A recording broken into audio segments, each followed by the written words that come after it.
भारताची लोकसंख्या population in India 11 मे 2000 रोजी आस्था या बालिकेच्या जन्माबरोबरच भारतीय लोकसंख्येने 100 कोटींचा आकडा ओलांडला. 1 मार्च 2001 रोजी भारतीय लोकसंख्या 102 कोटी 87 लाख इतकी होती. 1 मार्च 2011 रोजी भारतीय लोकसंख्या 121 कोटी 2 लाख इतकी होती. जनगणना भारतात 1872 साली लॉर्ड मेयो यांच्या कारकिर्दीत पहिली जनगणना करण्यात आली.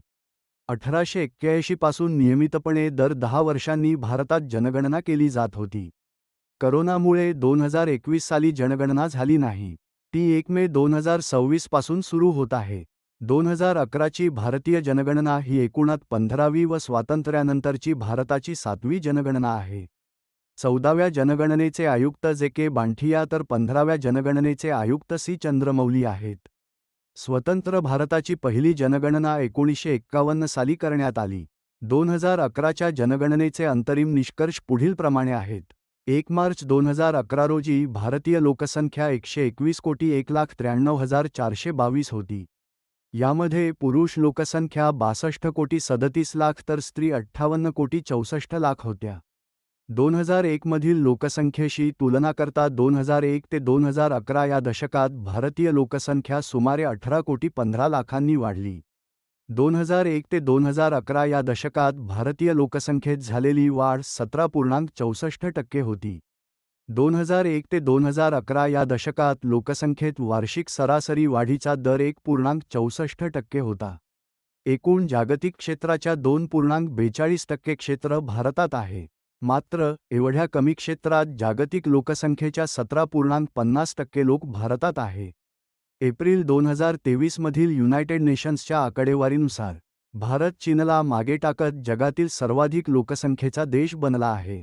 भारतात 2001 ते 2011 दशकात सर्वाधिक लोकसंख्या वाढ नागालँडमध्ये झाली. सर्वात कमी लोकसंख्या वाढ केरळ येथे झाली. 1901 हे आधारवर्ष मानले असता 2011 मध्ये भारतीय लोकसंख्या सुमारे 407.64% वाढली. सर्वाधिक लोकसंख्येचे राज्य उत्तर प्रदेश आहे. त्याची लोकसंख्या 16.50% आहे. सर्वात कमी लोकसंख्येचा केंद्रशासित प्रदेश लक्षद्वीप येथे आहे. सर्वाधिक लोकसंख्येची प्रथम 4 राज्ये उत्तर प्रदेश, महाराष्ट्र, बिहार, पश्चिम बंगाल. सर्वात कमी लोकसंख्येचे राज्य सिक्कीम आहे. सर्वाधिक लोकसंख्येचा केंद्रशासित प्रदेश दिल्ली आहे. सर्वात कमी लोकसंख्येचा केंद्रशासित प्रदेश लक्षद्वीप आहे. 1991च्या जनगणनेनुसार महाराष्ट्राचा देशात लोकसंख्या व क्षेत्रफळ या दोन्ही बाबतीत तिसरा क्रमांक होता. 2001 आणि 2011च्या जनगणनेनुसार महाराष्ट्राने लोकसंख्या वाढीत बिहारला मागे टाकल्याने सध्या महाराष्ट्र भारतात क्षेत्रफळाने तिसरे तर लोकसंख्येने दुसऱ्या क्रमांकाचे राज्य बनले आहे. देशातील ग्रामीण लोकसंख्येचे एकूण लोकसंख्येशी प्रमाण 68.84% आहे. नागरी लोकसंख्येचे एकूण लोकसंख्येशी प्रमाण 31.16% आहे. एखाद्या प्रदेशातील दर चौरस किलोमीटर क्षेत्रात राहणारी लोकसंख्या म्हणजे तेथील लोकसंख्येची घनता होय. 1901 साली केवळ 77 इतकी न्यूनतम असलेली भारताच्या लोकसंख्येची घनता 1991 मध्ये 267, 2001 मध्ये 324 तर 2011 मध्ये 382 इतकी वाढलेली आहे. 2011च्या जनगणनेनुसार देशातील सर्वाधिक लोकसंख्या घनतेचे राज्य बिहार असून तेथील घनता 1102 आहे. लोकसंख्येची घनता सर्वात कमी अरुणाचल प्रदेशात असून तेथील घनता 17 आहे. केंद्रशासित प्रदेशात सर्वाधिक लोकसंख्येची घनता दिल्ली येथे आहे. केंद्रशासित प्रदेशात सर्वात कमी लोकसंख्येची घनता अंदमान निकोबार येथे आहे. दिल्ली हा सर्वाधिक घनतेचा केंद्रशासित प्रदेश असून येथील घनता 11,927 आहे. अरुणाचल प्रदेश हे सर्वात विरळ घनतेचे राज्य असून येथे घनता 17 आहे. लोकसंख्येच्या घनतेनुसार पहिली 3 राज्ये 1. बिहार 1102, 2. पश्चिम बंगाल 1029, 3. केरळ 859. फक्त राज्यांपुरता विचार करता लोकसंख्या घनतेबाबत महाराष्ट्राचा क्रमांक 11वा असून येथील घनता 365 आहे. राज्ये व केंद्रशासित प्रदेशांचा एकत्रित विचार करता महाराष्ट्राचा क्रमांक 17वा आहे. भारतातील अनुकूल स्त्री-पुरुष प्रमाण 950 आहे. हे दर 1000 पुरुषांमागे असलेले स्त्रियांचे प्रमाण असते. 2011 मध्ये भारतातील स्त्री-पुरुष प्रमाण 943 म्हणजेच हे प्रमाण 950 या अनुकूलतेपेक्षाही कमी आहे. देशात सर्वाधिक स्त्री-पुरुष प्रमाण केरळ येथे म्हणजे 1084 आहे. राज्ये व केंद्रशासित प्रदेशांच्या तुलनेत सर्वात कमी स्त्री-पुरुष प्रमाणाचा केंद्रशासित प्रदेश दीव दमण असून येथील प्रमाण 618 आहे. फक्त राज्यांमध्ये सर्वात कमी स्त्री-पुरुष प्रमाण हरियाणा येथे असून हे प्रमाण 877 इतके आहे. वयरचना हे लोकसंख्येचे प्रमुख वैशिष्ट्य आहे. लोकांच्या वयानुसार केलेली वर्गवारी म्हणजे वय संरचना. 15 वर्षांपेक्षा कमी व 59 वर्षांपेक्षा जास्त वयोगटातील लोकसंख्या ही परावलंबी लोकसंख्या समजली जाते. 15 ते 59 वयोगट कामकरी किंवा कार्यप्रवण लोकसंख्या समजली जाते. 2011च्या जनगणनेनुसार हे प्रमाण खालीलप्रमाणे आहे. 0 ते 14 वर्षे 35.6%, 15 ते 59 वर्षे म्हणजेच कामकरी वर्ग 58.2%, 60च्या पुढे 6.3%. भारतात अनुत्पादक किंवा परावलंबी लोकसंख्येचे प्रमाण 41.9% आहे. भारतात 7 वर्षे वा त्यावरील व्यक्तींचाच साक्षर वा निरक्षर म्हणून विचार केला जातो. 7 वर्षाखालील बालकांचा समावेश साक्षर वा निरक्षर या कसोटीत केला जात नाही. 2011च्या अंतरिम जनगणनेनुसार भारताची साक्षरता 74.04% इतकी आहे. 2001 ते 2011च्या दशकात साक्षरतेमधील झालेली वाढ 9.2% आहे. 15 ते 35 वयोगटात देशातील 100% साक्षर राज्य केरळ असून येथील साक्षरता 93.91% आहे. देशात साक्षरतेचे प्रमाण सर्वात कमी बिहारमध्ये असून येथील प्रमाण 63.82% आहे. देशात स्त्री साक्षरता सर्वाधिक केरळ येथे तर सर्वात कमी राजस्थान येथे 52.66% आहे. सर्वाधिक साक्षरतेचा केंद्रशासित प्रदेश लक्षद्वीप तर सर्वात कमी साक्षरतेचा दादरा नगर हवेली असून येथील साक्षरता 57.63% आहे. प्राथमिक म्हणजे कृषी क्षेत्रातील उत्पादक लोकसंख्येचे प्रमाण 60.4% आहे. द्वितीय म्हणजे उद्योग क्षेत्रातील उत्पादक लोकसंख्येचे प्रमाण 12.4% आहे. तृतीय म्हणजे सेवा क्षेत्रातील उत्पादक लोकसंख्येचे प्रमाण 27.2 आहे. भारतातील दरहजारी बालमृत्यू दरात घट होत आहे. 1951 रोजी बालमृत्यूदर 166 होता तो 2001 रोजी बालमृत्यूदर 61 झाला आणि 2011 रोजी बालमृत्यूदर 47 आहे. भारतातील व्यक्तींच्या सरासरी आयुर्मानात वाढ झाली आहे.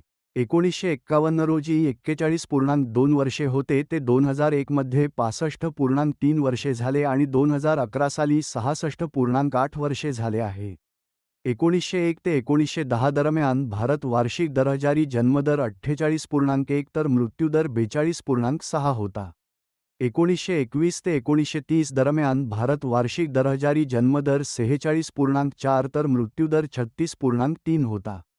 1951 ते 1960 दरम्यान भारत वार्षिक दरहजारी जन्मदर 40 तर मृत्यूदर 18 होता. 2008 ते 2009 दरम्यान भारत वार्षिक दरहजारी जन्मदर 22.8 तर मृत्यूदर 7.4 होता. 2011 रोजी भारत वार्षिक दरहजारी जन्मदर 20.97 तर मृत्यूदर 7.48 होता. ज्यावेळी देशातील अर्थव्यवस्थेच्या वृद्धी व विकासाच्या दरापेक्षा लोकसंख्या जलद दराने वाढते, तेव्हा त्या स्थितीस लोकसंख्येचा विस्फोट म्हणतात.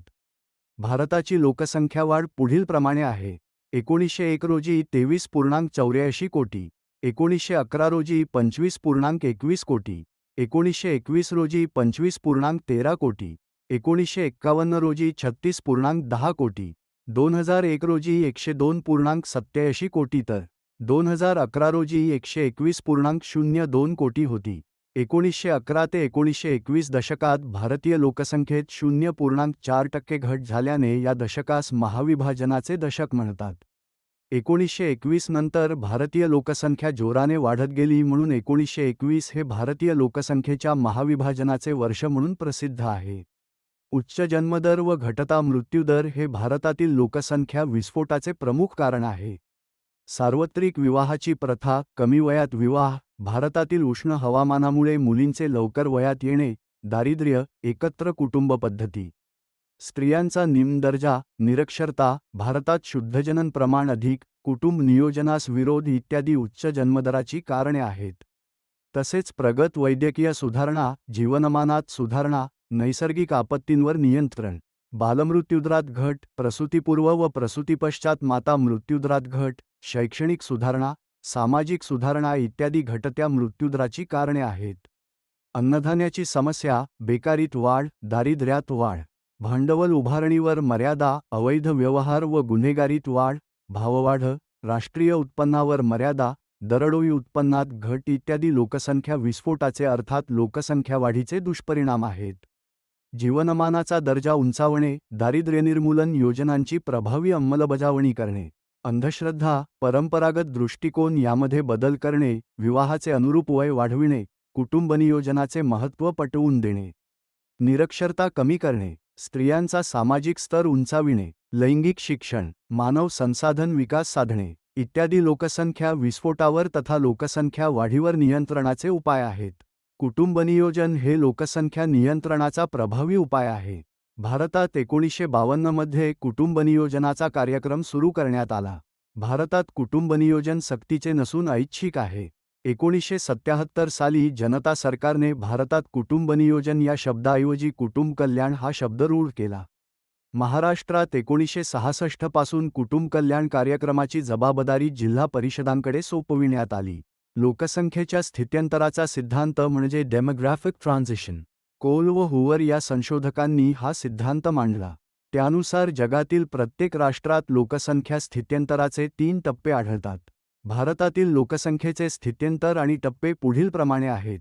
पहिला टप्पा म्हणजे जन्मदर अधिक किंवा उच्च आणि मृत्यूदर सुद्धा अधिक किंवा उच्च असणे, त्यामुळे लोकसंख्येत मर्यादित म्हणजे कमी वाढ होते. दुसरा टप्पा जन्मदर अधिक किंवा उच्च तर मृत्यूदर वेगाने कमी असणे, त्यामुळे लोकसंख्येचा विस्फोट होतो. तिसरा टप्पा जन्मदर कमी तसेच मृत्यूदरही कमी असणे, यामुळे लोकसंख्येत मर्यादित किंवा कमी वाढ होते.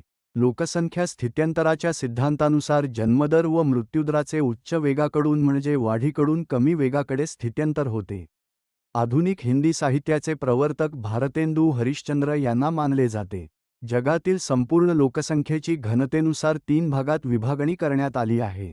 1. कमी लोकसंख्या घनतेचा प्रदेश म्हणजे प्रति चौरस किमी 150 पेक्षा कमी घनता असते.